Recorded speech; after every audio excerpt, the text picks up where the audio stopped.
Amen. హల్లెలూయా. ప్రభువైన యేసుక్రీస్తు వారి మితిలేని కృపతో మరొక నూతన మాసమును సంతరించుకున్న మన జీవితాలకు ప్రభు కాపుదల, భద్రతతోనూ, మేలుతోనూ నడిపించునుగాక. ప్రియులారా, ఏ మంచి యోగ్యత లేని మన జీవితాల్లో మరొక నూతన మాసమును అనుగ్రహించి దేవదేవుడు మనకిచ్చిన ఈ యొక్క కృపను బట్టి వందనాలు తెలియచేస్తున్నా. మన అపరాధములను, పాపములను క్షమించి ఆయన సమస్తమైన మేలులతో గత మాసమంతయు నడిపించుటే కాక ఈ యొక్క నూతన మాసములో సామెతల గ్రంథము 24వ అధ్యాయం 3వ వచనం ద్వారా మనల్ని బలపరుచున్నాడు.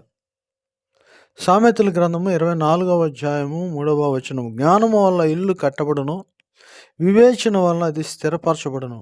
అనగా ఇక్కడ ఇంటిని గురించి కాదు, కానీ మన మన ఒళ్ళు అవ్వచ్చు, అనగా మన శరీరములు అవ్వచ్చు, మనకు దేవుడు అనుగ్రహించిన సంఘములు, ప్రార్థనా మందిరములు కావచ్చు, దేవుని యొక్క ఆశీర్వాదం నిలయముగా మనం మారాలని ప్రభు యొక్క ఉద్దేశం. ఆ రీతిగా ప్రభు నడిపించుటకు కావలసిన జ్ఞానమును ఆయన ఇచ్చున్నాడు.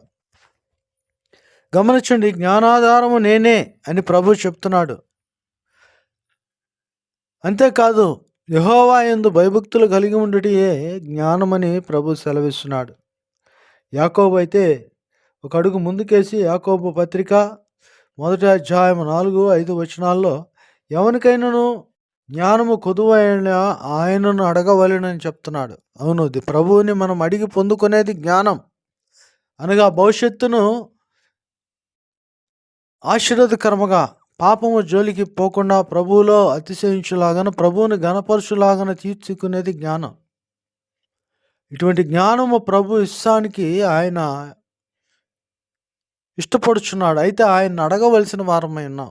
జ్ఞానాధారం ఆయనే కనుక ఎవరికైనాను జ్ఞానము కొదువైన నన్ను అడగవలను, నేను గద్దింపక ధారాళముగా ఇస్తానని ప్రభు చెప్తున్నాడు.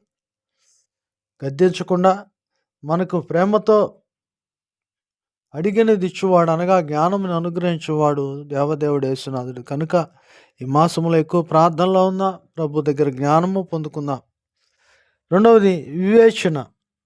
అట్టి జ్ఞానము వివేచన ద్వారా మనలో స్థిరపరచబడును. చాలామంది వాక్యం వినాలని, ప్రభు దగ్గర కృపలు పొందుకోవాలని ఆశ ఉంటుంది, కానీ అది నిలిచి ఉన్నదా, విడిచి వెళ్ళిందా? నిలవకపోవటానికి కారణమేమనగా దాన్ని మనము కాపాడుకొనలేకపోవటము, వ్యర్థపరచుట. మూడవది దాని ద్వారా పని జరిగించకుండా, క్రియారూపము లేకుండా దాన్ని నిర్లక్ష్యము చేయుట. కనుక వివేచన గురించి ప్రభు మనకు చెప్తూ, మనకు అర్థమయ్యేలాగా యేసు ప్రభు వారి యొక్క బోధలలో, ఆయన మాటలలోనే ప్రభు చెప్పిన మాట ఏమనగా, మత్తయి సువార్త 10వ అధ్యాయము 16వ వచనము, పాముల వలె వివేకులను, పాముల వలె నిష్కాపట్టులనయుండుడి.